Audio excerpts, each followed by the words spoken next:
and welcome to the Herman Leonard interview on Sortiesjazznights.com, Montreal's online jazz magazine, as well as on All About Jazz, and is webcast live from the Galerie Lounge TD opening in Montreal. I'm Claude Thibault, editor of Sortiesjazznights.com, and today, October 21st, we meet photographer Herman Leonard, one of the great jazz photographers of the history of jazz. He's kicking off the Galerie Lounge TD opening.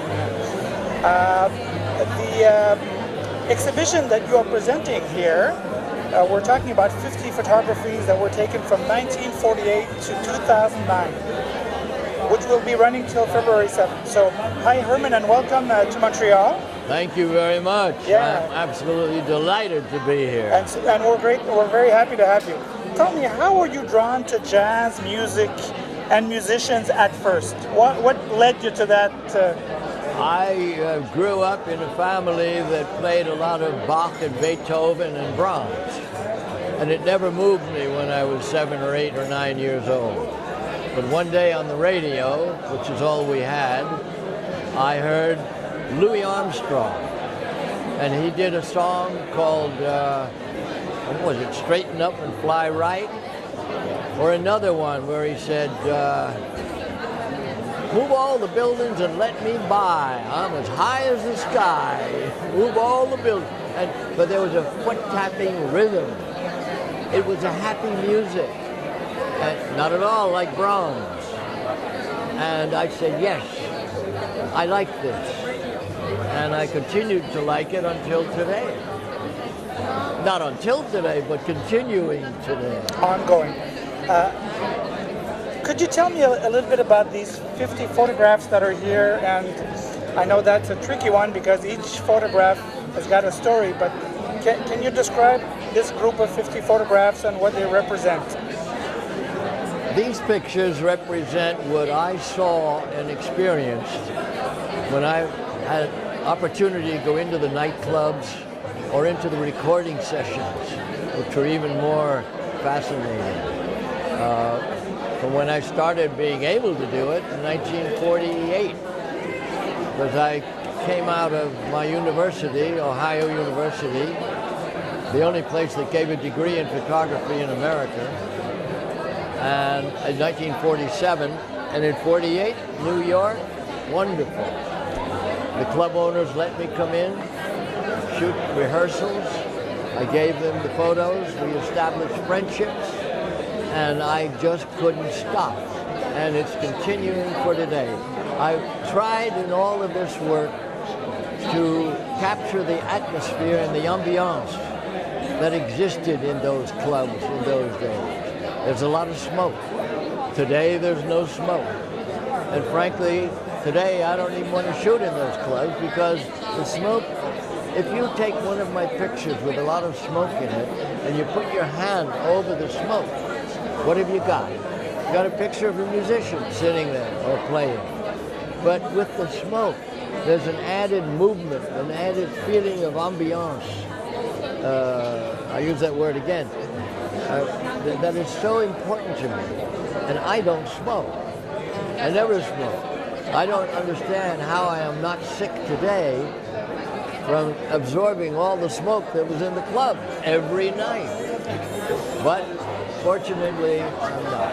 Okay. My next question was, where do you how do you get inspired and what do you look for in a subject? But I think you kind of answered that already, the ambiance.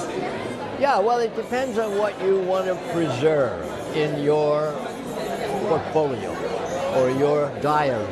For me, this was a visual diary of what I was hearing. That's all. And whether it was a nightclub, smoky atmosphere, whether it was backstage with all the musicians just fooling around, I wanted to preserve that for my own memory because I so enjoyed the music and the opportunity to be with these guys. And it was a very privileged circumstance. Okay. Who would be a subject that you really liked photographing? Who was your favorite, if there would be one? I know you mentioned Miles Davis, Yes, well, that's not he. Miles was probably the best, for me, most satisfying photographic subject that I ever had. Because all of my pictures of him, there's not one of them where you cannot stare at his face. And it wasn't my photography. It's just his look. And the quality of his skin, the quality of the bone structure of his face.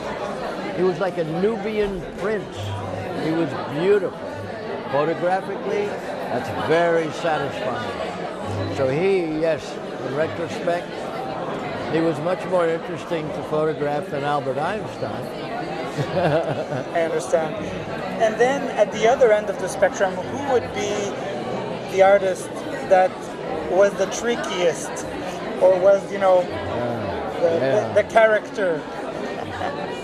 Well, they were all very cooperative, I must say. I never had any trouble with any of them. What I did find was, in photographing these people, if I asked them to stand over here or stand over there, their reaction gave me an idea about their personality. It was very revealing to do that. You take a guy like the tenor saxophonist Ben Webster. He was big and burly, and he considered himself to be very strong physically.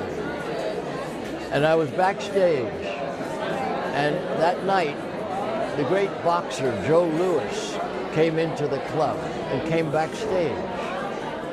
And Ben Webster, thinking that he was such a strong individual, said to Joe Louis, "Go ahead, give me a shot." And Joe said, "Well, why don't you give me a shot first?" So I said, okay. Ben Webster was very proud to hit Joe Louis, and he did. And Joe just stood there like a rock. And then Ben said, "Okay, it's your turn." He went out like this. 2 ribs were cracked, and they took him to the hospital with great apologies from Joe Louis. That's just stories like that I witnessed. Little things that mean nothing, but they're visions into people's private moments. And that is what I'm so happy I was able to do. And really, just for me. One last question, Mr. Leonard. How has photography changed nowadays as opposed to when you started? Technology, internet, how do you see that? How do you see the change? Well, it's the use of digital film is what changed everything. Because anybody can take a picture now under terrible conditions and get a good image. You couldn't do that in the old days. When I went into these clubs, the maximum amount of photos I could shoot that night or any occasion was how many film holders I could carry. And the film holders were big, 4x5 film holders. Each holder held 2 sheets of film. I couldn't shoot more than 30, 34 frames a whole night. Today you shoot 3,400 and hope that you get something. I couldn't do that. I couldn't hope. I had to be careful because I had to conserve my, so every time I snapped that button, I was really looking at what was happening in that frame. Not today, you know, maybe you don't look. Then you got to pay attention. And I think because of that discipline, my pictures were better than they would be if I shot them today. I really mean that. That is great. Thank you so much for your time, Mr. Leonard, and I will be looking forward to visiting your exhibition at the Galerie Lounge TV. Thank you so much. No, it's distinctly my pleasure. Thank you. Same here.